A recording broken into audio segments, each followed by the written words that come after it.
वंदे मातरम दोस्तों। आज मैं आप लोगों के सामने एक नया टॉपिक लेकर के उपस्थित हूँ। इस टॉपिक का नाम है रक्तस्राव और घाव। रक्तस्राव के अंतर्गत शिरा और धमनी से होने वाले रक्तस्राव और प्राथमिक उपचार से संबंधित टूर्निकेट से संबंधित प्रश्न रहेंगे और घाव से संबंधित प्रश्नों में उनके प्रकार और प्राथमिक उपचार से संबंधित प्रश्न रहेंगे। इस टॉपिक का पहला प्रश्न है, चाकू, ब्लेड या तीव्र धार वाले औजारों से कट जाने पर रक्त बहने लगता है, जिसे रक्तस्राव कहते हैं। ऐसी स्थिति में रक्तस्राव रोकना चाहिए रुई से, पट्टी से, दबाव विधि से या फिर कोई नहीं। इसका सही उत्तर है दबाव विधि से।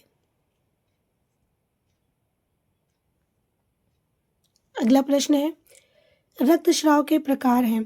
बाहरी अंगों से रक्तस्राव, आंतरिक अंगों से रक्तस्राव, ए और बी दोनों या फिर कोई नहीं।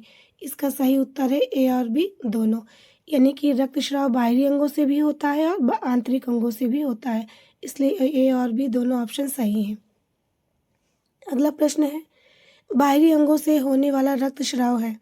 धमनी से होने वाला रक्तस्राव, सिरा से होने वाला रक्तस्राव, केशिकाओं से होने वाला रक्तस्राव या फिर सभी। इसका सही उत्तर है सभी। बाहरी अंगों से होने वाले रक्तस्राव में धमनी से भी रक्तस्राव होता है, शिरा से भी होता है और केशिकाओं से होने वाला भी रक्तस्राव इसके अंतर्गत शामिल है। अगला प्रश्न है, चमकीले लाल रंग का रुक रुक कर झटके के साथ होने वाला रक्तस्राव है।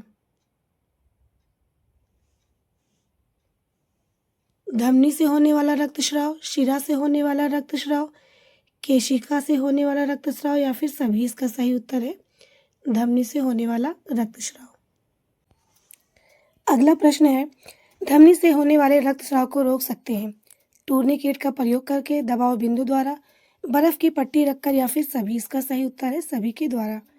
टूर्निकेट है दबाव बिंदु पर दबाव डालने का एक माध्यम, पैड, लकड़ी का चौकोर टुकड़ा या फिर सभी। इसका सही उत्तर है दबाव बिंदु पर दबाव डालने का एक माध्यम।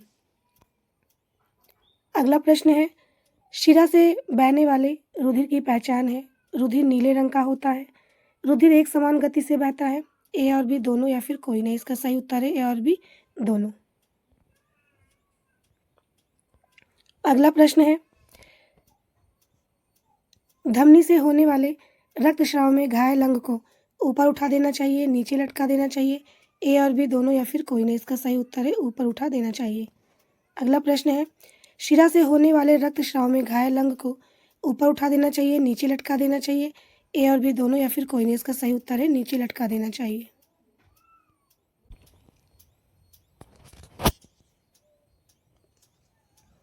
अगला प्रश्न है,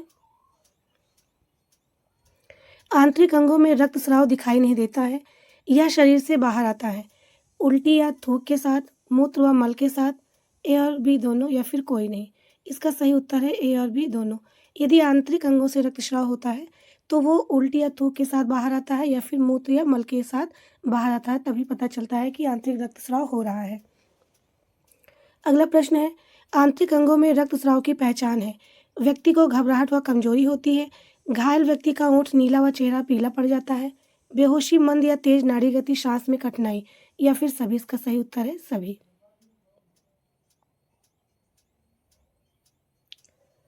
अगला प्रश्न है, आंतरिक स्राव में रोगी को नहीं देना चाहिए बर्फ चूसने के लिए, गर्म पेय, नींबू पानी या फिर सभी। इसका सही उत्तर है गर्म पेय। आंतरिक रक्तस्राव अगर हो रहा है तो व्यक्ति को गर्म पेय नहीं देना चाहिए, नींबू पानी और बर्फ चूसने के लिए देना चाहिए।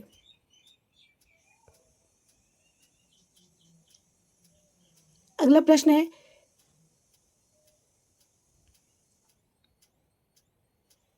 नाक से होने वाले रक्तस्राव को रोकने का उपाय है। बर्फ चूसने के लिए देना चाहिए, मुंह से सांस लेने को कहना चाहिए, मुंह से सांस लेने को कहना चाहिए या फिर सभी। इसका सही उत्तर है सभी। ये दो विकल्प एक साथ आ गए हैं। यहाँ पे होना चाहिए था कि ए और बी दोनों, तो बर्फ चूसने के लिए भी कहना चाहिए और मुंह से सांस लेने के लिए भी कहना चाहिए। अगला प्रश्न है, घाव के प्रकार हैं। कुचला हुआ घाव, कटा एवं फटा हुआ घाव, गोली का घाव या फिर सभी। इसका सही उत्तर है सभी। अगला प्रश्न है, अचानक अंगुलियों पर पत्थर, डंडे या हथौड़े से चोट लग जाती है, अंग नीला पड़ जाता है और दर्द होता है। ये घाव का कौन सा प्रकार है? कुचला हुआ घाव, फटा हुआ, कटा हुआ या फिर सभी? इसका सही उत्तर है कुचला हुआ घाव। अगला प्रश्न है, यह घाव मशीन, जानवरों के सींग या पंजों से होता है? यह चारों ओर से कटे फटे होते हैं, इनके विषैले हो जाने का डर होता है। कुचला घाव, कटा घाव, फटा घाव या फिर सभी? इसका सही उत्तर है फटा हुआ घाव। ये घाव मशीन से हो जाता है, जानवरों के सींग और पंजों से हो जाता है और ये चारों तरफ से इस तरीके से कट जाते हैं कि लटके हुए और कटे फटे नजर आते हैं। अगला प्रश्न है, फटे घाव का प्राथमिक उपचार है? बर्फ की पट्टी रखना, एंटीसेप्टिक घोल से धोना, सल्फोनेमाइड पाउडर छिड़क कर पट्टी बांधना या फिर सभी? इसका सही उत्तर है सभी। यह घाव धारदार चीजों से हो जाता है और गहरा होता है। इसमें नाड़ियां कट जाती हैं तथा गहरे होने पर टाँके लगते हैं।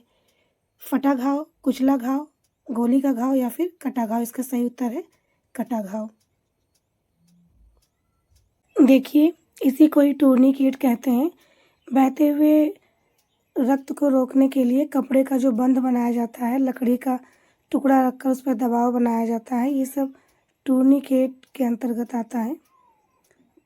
कुल मिलाकर के रक्तस्राव को रोकने के लिए जो कपड़े, रस्सी आदि को प्रयोग किया जाता है वो सब टूर्निकेट ही कहलाता है। चित्र में आप देख सकते हैं